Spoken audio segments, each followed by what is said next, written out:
and welcome back to my channel. If this is your first time here, then welcome.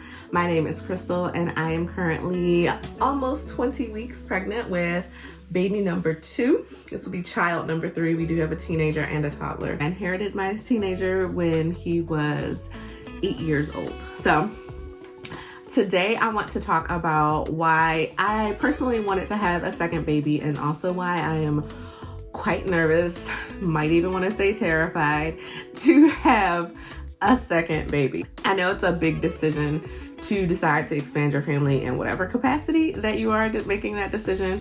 But yeah, it was it was almost an easy decision for me, even with all of my concerns, we'll call them concerns, about expanding the family and having another tiny little person around the house. So we'll just jump right in and let's talk about the good stuff first, like why I wanted to have a second baby. So I have always wanted to have 2 to 3 kids. And you might say, well, you already have 2. And that is true.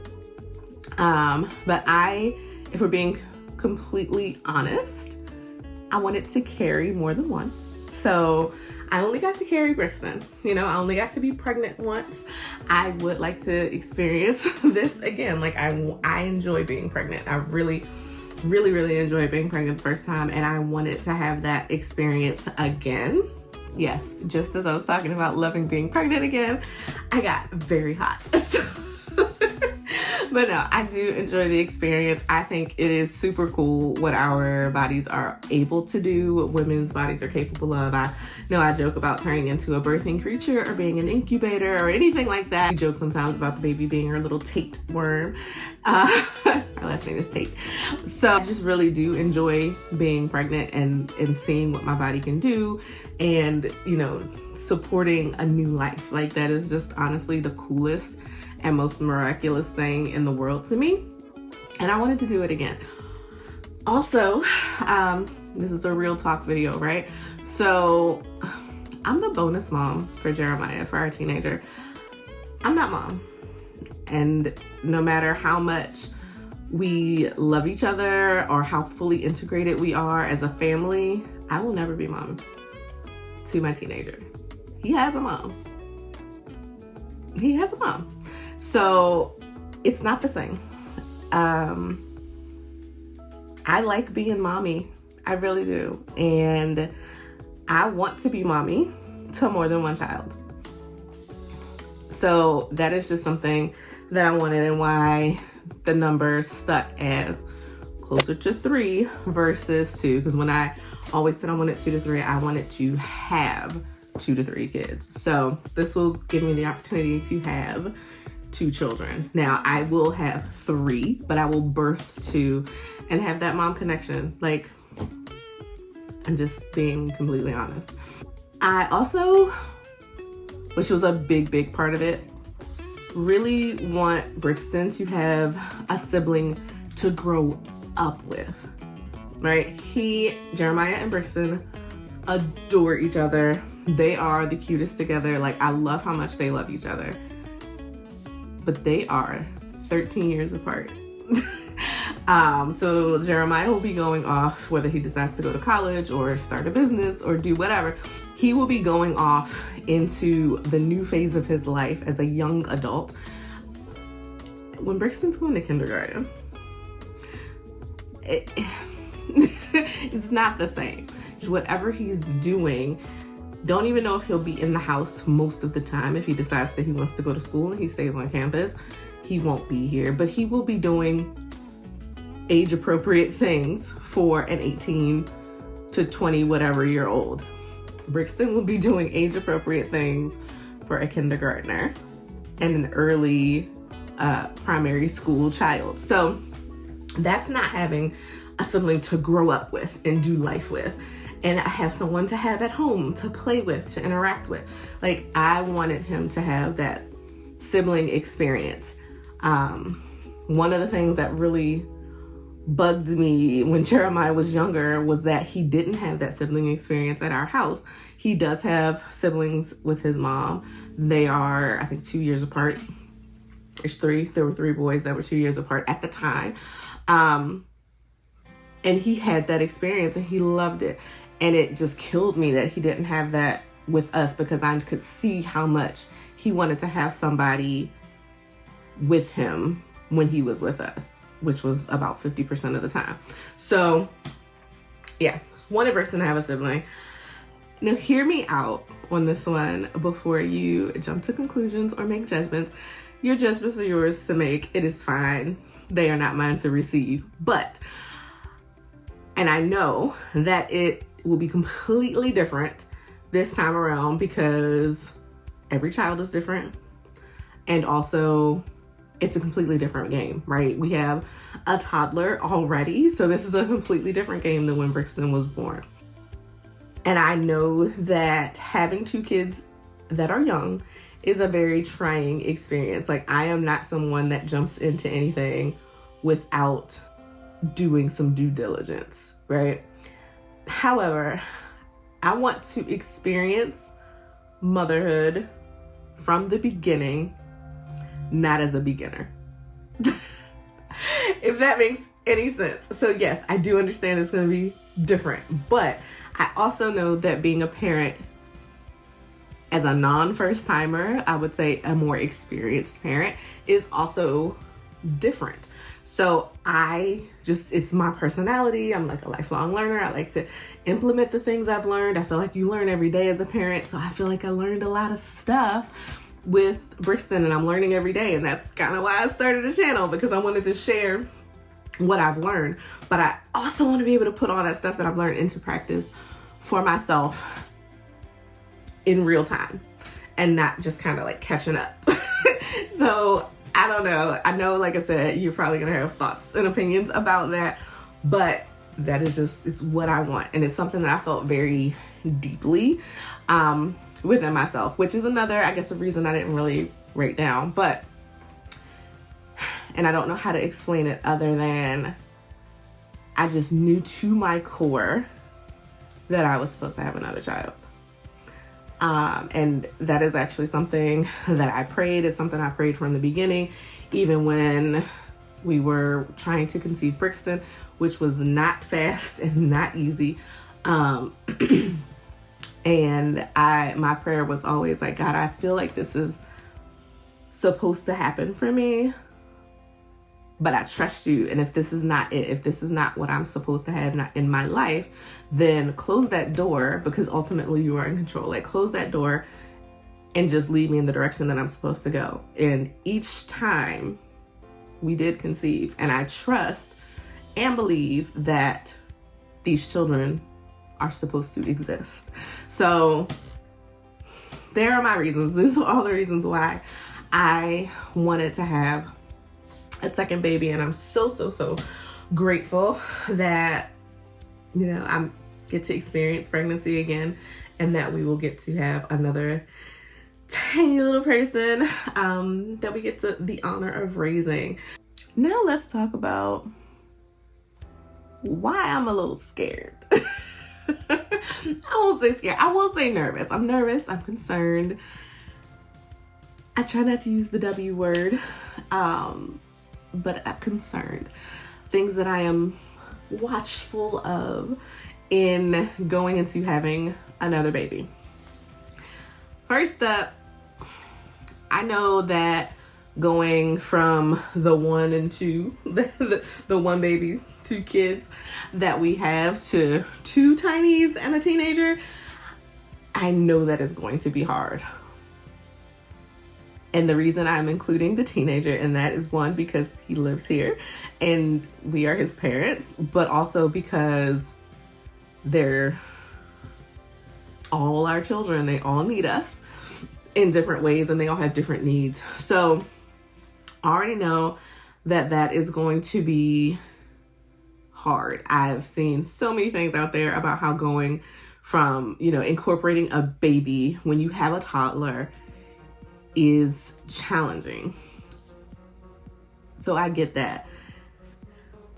Boy, do I get that. And as I'm going through this toddlerhood with Brixton, I'm seeing every day where I'm like, man, this is hard now. And in a few months, there's going to be a newborn in the mix. Like, phew. But I also know that mamas do it every day, and daddies do it every day, and families do it every day, and that we will survive.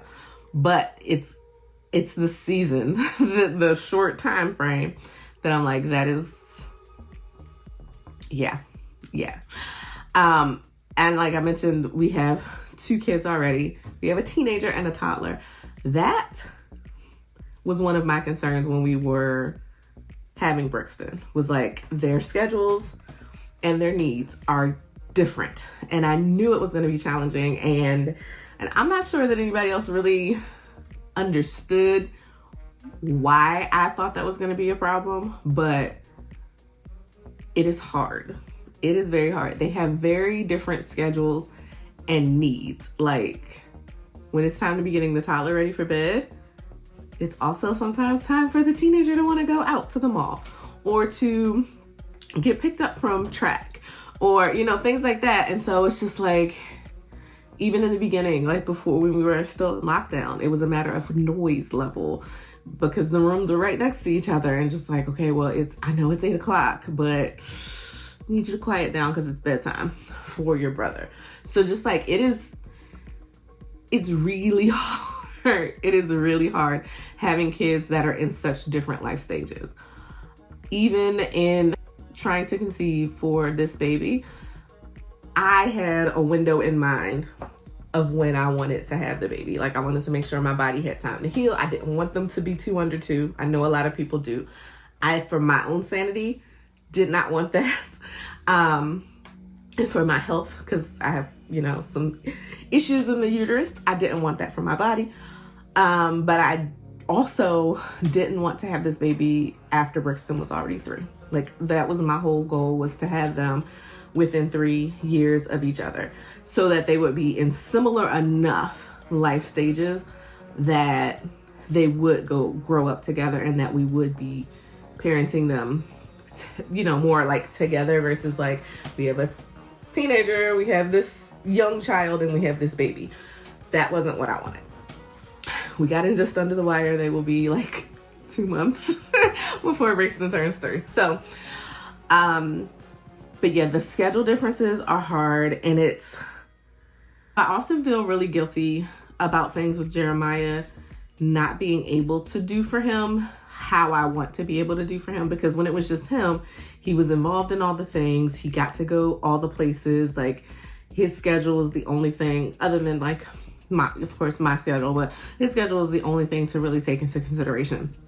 And I'm saying this very eye-centered because for the last 7 years, Daniel, my husband, has been working in a position that the hours are just honestly crappy for family life. So he works late into the evening. The earliest he gets off is 5:30, but he doesn't usually get home because of the distance and the traffic. He probably won't get home until 6:30, and that's if he actually gets off on time. And those days are rare that he actually gets off at 5:30 and can get home before 7. Other days he works until 7, but it's until close, and that's the new hours coming out of the pandemic. Before that, I think they closed at like 8 or 9. So, and they're there until the last person is out. He does car sales. So there have been a fair share of 10, 11 o'clock nights. And so it's me doing it. And when it was just Jeremiah's schedule to consider outside of my own, it wasn't a problem, right? I'll do it. I got it. We'll hustle. We'll get there. We'll do the things. Now there's a tiny person who has to get sleep. Can't be, I can't be all out and about and all over the place. And I do try to break that when I can. And then also have to consider my own mental health as well. So Brixton is grown up, very structured, very much on a schedule. And when we break that, I am almost in tears because of how hard the day becomes or the night becomes. And so it's kind of like, I have to weigh all of these things, and it's really hard. And so I'm hoping that maybe won't be the case so much. And we'll have, plus Jeremiah will be driving later in the year, so that piece will be alleviated to some extent. But yeah, adding a newborn schedule onto an already challenging toddler and teenager schedule is one of, it's a real concern of mine. I think I mentioned this almost a little bit on the good side, but the infant year, that first year of life with a child, it was a lot to adjust to. And that year was, and again, it's a real talk video, and I'll talk to other moms, so I know I'm not alone in this, but that year was really trying on our relationship or on our marriage. And I know that that is a common experience. Now, are we equipped with more knowledge? Are we more prepared, more aware this time around? Yes. Am I convinced that that's going to make all the difference? No. We'll be more aware of what we need to be conscious of going into this new infant year, as far as our relationship goes. But I still think that first year is very hard. We also don't really have family here. And it's just us, for the most part, it's always just been us since Brixton has been born. So we don't have, grandma and grandpa's house to take the baby to, or for them to come over or anything like that. It's just us. And I know we do have friends who would love to come and take care of the kids for us. I am probably the problem here to some extent, because I had a really hard time thinking I wanted anybody to take care of my kid. When he started daycare, that was hard, but I don't know, it was just it was a little different. It was the daytime routine, and we struggled with that. He didn't nap. We had a really hard time while he was at daycare when he was younger. But I never got comfortable with somebody else being here in the evening or anything like that. Brixton he does not know what a night or a bedtime without mommy looks like. He's almost 2.5. Again, judge me all you want to, but there's nobody that is in his life consistently enough on a weekly basis that I would want to have take on the responsibility of putting him to bed and doing all the things. I'm working on that through the summer so that we have somebody, he has care while we're having the baby and we're in the hospital. But that's just not how it was when he was born. And I honestly don't want to say that will be any different with this baby. We'll see. We'll see what happens. But that's just not how my support network is set up. It's not. To be completely honest, we are very much in our little tape bubble. And unless that changes, I don't see the aftermath changing as far as having anybody to help on a basis, help with us not here. Help while I'm home, you here, we're doing, so I can get some rest and all that stuff. That's completely different.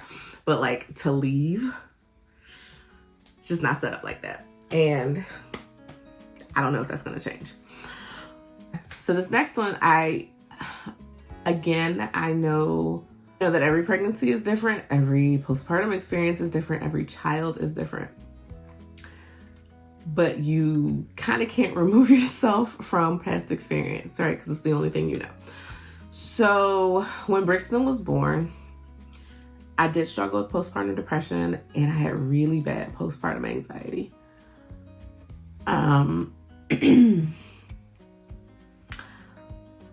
And that time was very hard for me. I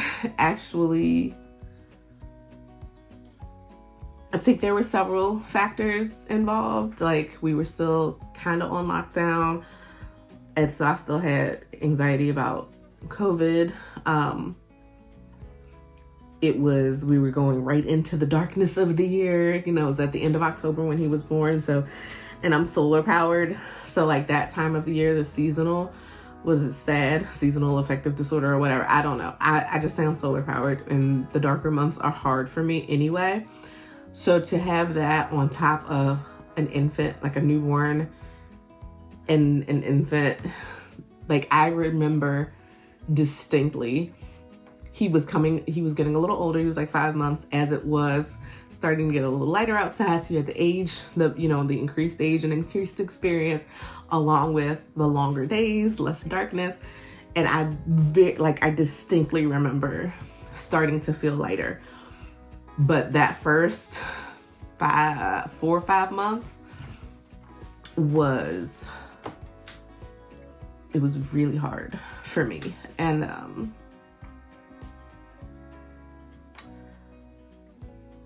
I pray that it'll be different this time, because I know you don't have to kind of have the anxiety and the depression. It's hormonal, and things are different with your body every time. So I do pray that it'll be different, but I also am trying to prepare myself for it being the same.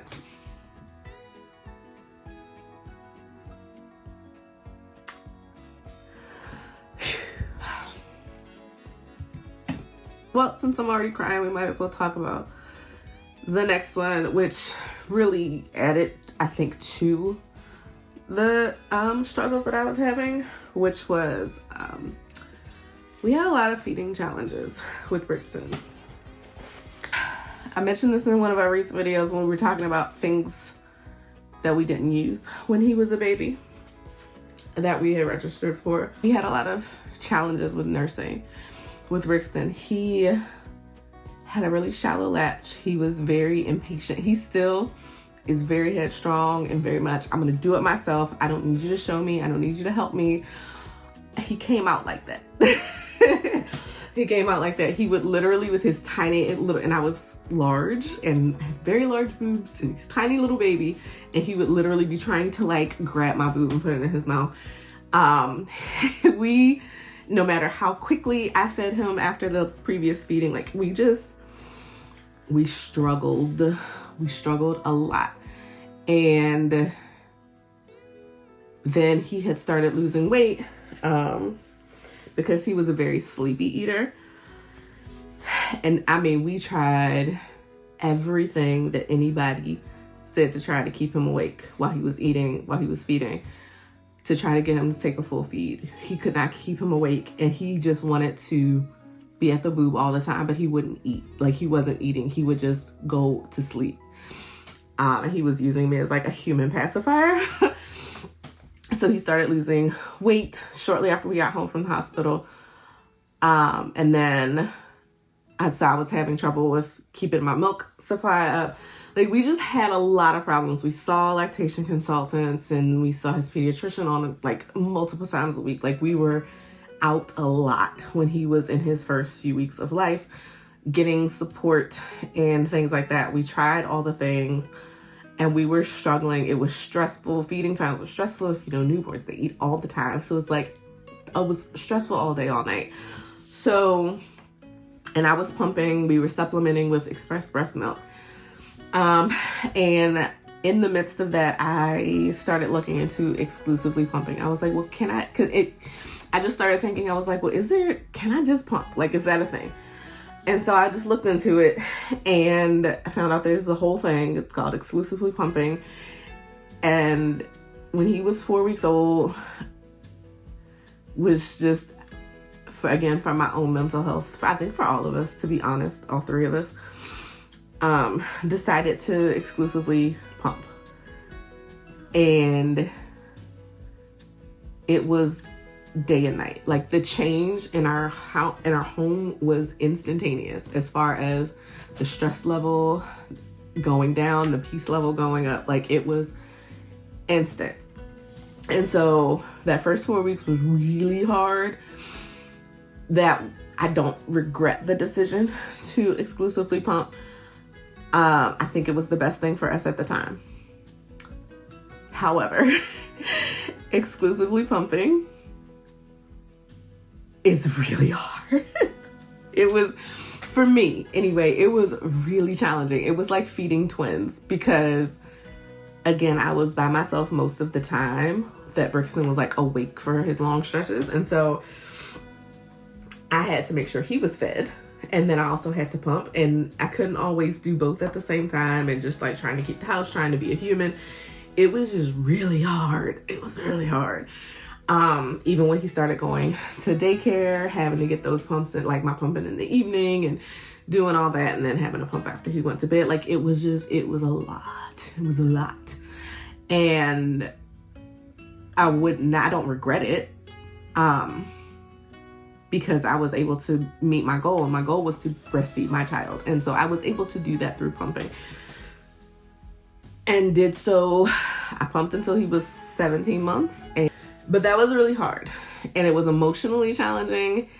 And throughout that time, there were definitely times, like most of the time, where I was like, I feel like it would just be easier if he could nurse. So I do plan on, nursing this baby. Again, you live and you learn. And we will be talking about this at more length in our upcoming video. We plan to do the same and different with baby number 2. So make sure you subscribe and hit the notification bell if you want to see that video so you don't miss it when it goes up. But yeah, that is something that was really challenging for me. And lastly, I'm getting old. I am getting old. So I'm 41. The baby will be born when I'm 41. But I turned 42 in October. And I know that's not old by standards, but like, when you have really young kids, it's a little old.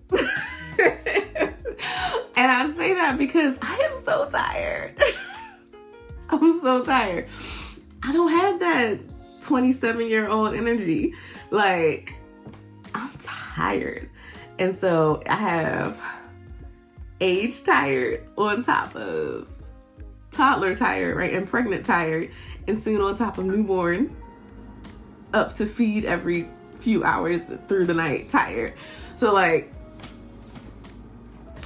I'm worried about that. I really am. Yeah, I'm worried about it because I'm tired. And also, as much as I love being pregnant, and as much as I look forward to nursing this baby, because we will nurse, daggone it. As much as I look forward to that, I'm all about it can be both. I am very happy to carry a baby. I'm very happy to breastfeed. I am also gonna be very happy to have my body back. So yeah, it'll be nice to have my body back. Like I said, I'm getting older and the snapback ain't snapping. I worked really hard to get back in shape after Brixton was born and then got pregnant again. I hadn't fully hit my goals when we got pregnant, which was fine. But at some point I would like to, because one thing you'll learn about me if you stick around, or you know about me if you've been around for a while, or if you know me or have known me on social for a while, that I am very much into fitness. I'm actually a health coach. So yeah, I'm very much into health and wellness and fitness. Like, I love fitness. I love muscle. So I've got goals that I want to reach, even in my 40s, even in my 50s. Like, I used to always say when I was in my 20s, I would say I'm gonna be fit and fine till I'm 99. So that's a goal. And I have learned how my body carries pregnancy. Unfortunately, I'm not one of them. I'm not a teeny tiny woman. I am not, I'm what they would call big bone. Like, I literally do have very dense and larger bone structure doctors have commented on it. I'm very dense. So I'm never going to be a 2. I don't want to be a 2. Even at a 6, I look sick. So, but I have goals for I have my own personal physical goals that I would like to be able to work on from start to finish. Like, I would like to be able to consistently work toward being a more fit version of myself. I was really fit, had some health challenges. My body turned on me with some autoimmune issues. Had to learn how to do it all over, like with a completely different body. Can you imagine learning how to adapt to basically a completely different body in your late 30s? So, was working on that, got pregnant. Was working on myself postpartum, pregnant again. And when I say got pregnant, we had been trying, but you can never know when you're gonna conceive. So I just kept working on my goals. Kept working on my goals postpartum, pregnant. So I'm still working on myself. I still work out, but the workouts are different. The energy is different. But I want to be able to go from point A to point B to point C to point D to point E and just continue on my health journey and my physical journey without the baby involvement. So yeah, that I think is all the reasons why I'm nervous or concerned about as I go into this new phase of life as we are preparing for this baby. All of those things are things that they're on my watch list, right? Like things that I am aware of, things that I know are possible, things that I am working on putting safeguards in place for. Again, you got to check out that other video where we talk about the things that we're doing differently this time around or planning to do differently. Because one thing I have learned as a parent of little people is that is my plan. Okay, we just gotta adapt. So we're planning to do things differently. We're planning to put things into place that we think will help with all of these issues that we had before.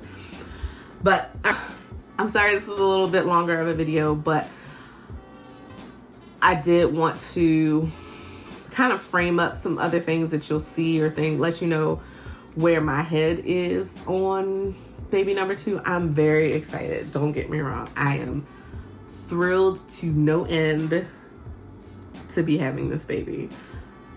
I look very much forward to the infant year and to the snuggles and to all the good things. I believe in finding beauty and the positive in every situation.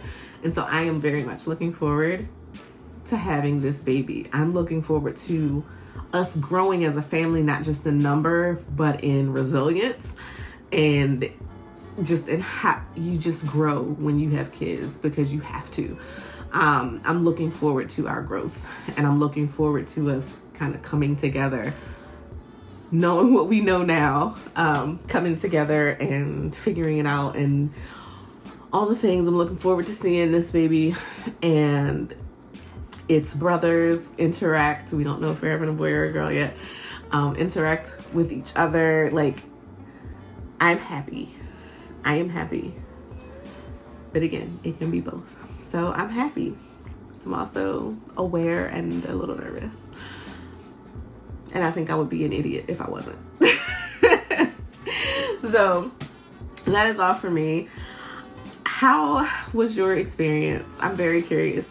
Did any of this resonate with you? Like, were any of these your same fears or things that maybe you didn't fear and that you ended up experiencing, or you didn't think it was going to happen, but it did happen? Anything you did to navigate